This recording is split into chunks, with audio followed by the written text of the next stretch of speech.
Hello, fellow rangers. Welcome back to the final episode of the F4F Wildcat build. It is been a very interesting build. It has fair play. Sadly, I've not been able to get much information on our Wildcat. Obviously, apart from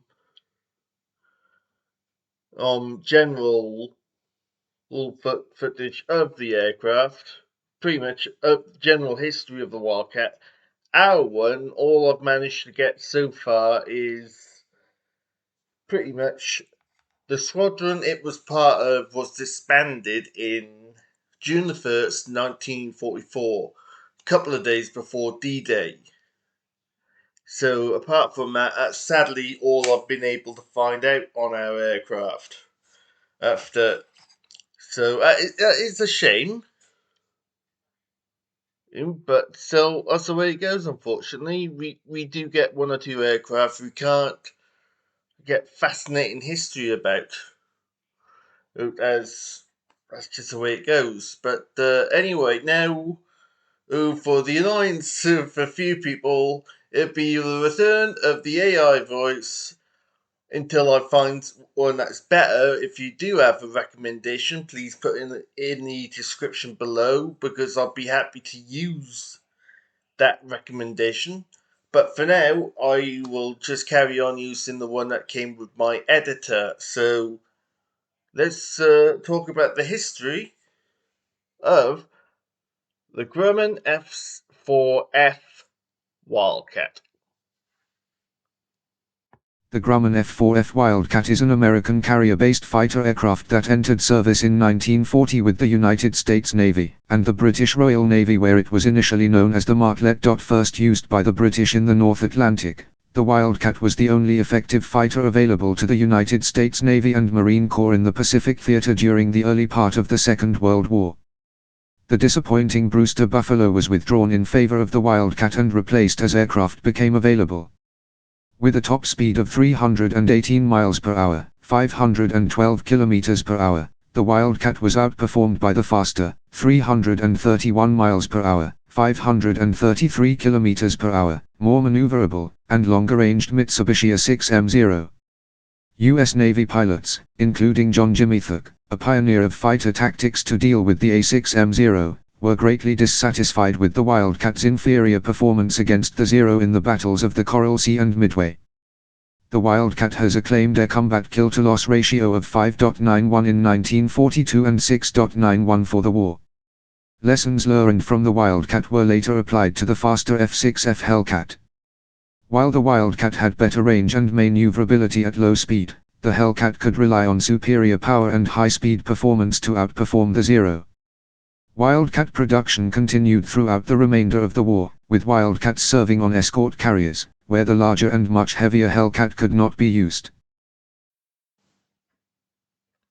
Right, fellow rangers, that actually surprised me looking into the history of the F4F Wildcat, that it lasted a lot longer during the war than I first thought.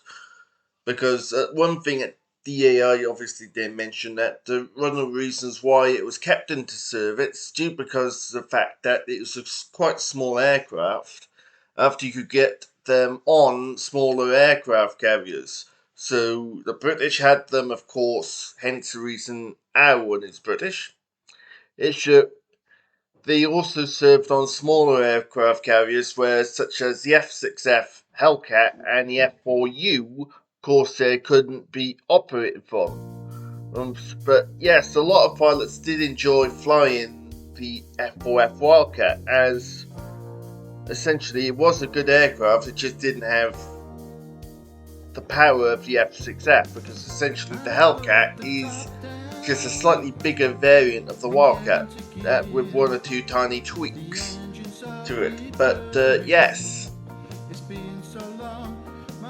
pretty much fair play, cracking little aircraft. Obviously I know it was an easy build, but I don't go off the scalage of or how difficult they can be to get me to make them. I always go with the actual, if it's an aircraft that fascinates me. Also, a big thank you to everyone. And as I'm recording this, we have hit over 500 subscribers. We are 501 as of the time of this recording. I'd like to thank everyone who has subscribed on the channel. It is very, very much appreciated. It's come to quite a shock actually that I've been able to hit this many subscribers now. I didn't think I'd be hitting it anytime soon, so a big thank you to everyone. That is so much appreciated.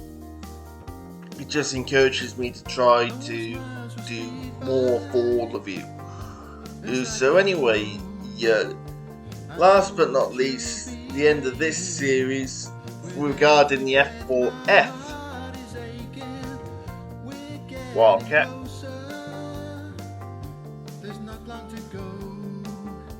And as you can see, the canopy is on now. So right, the age-old question: what am I gonna do with all this spare time?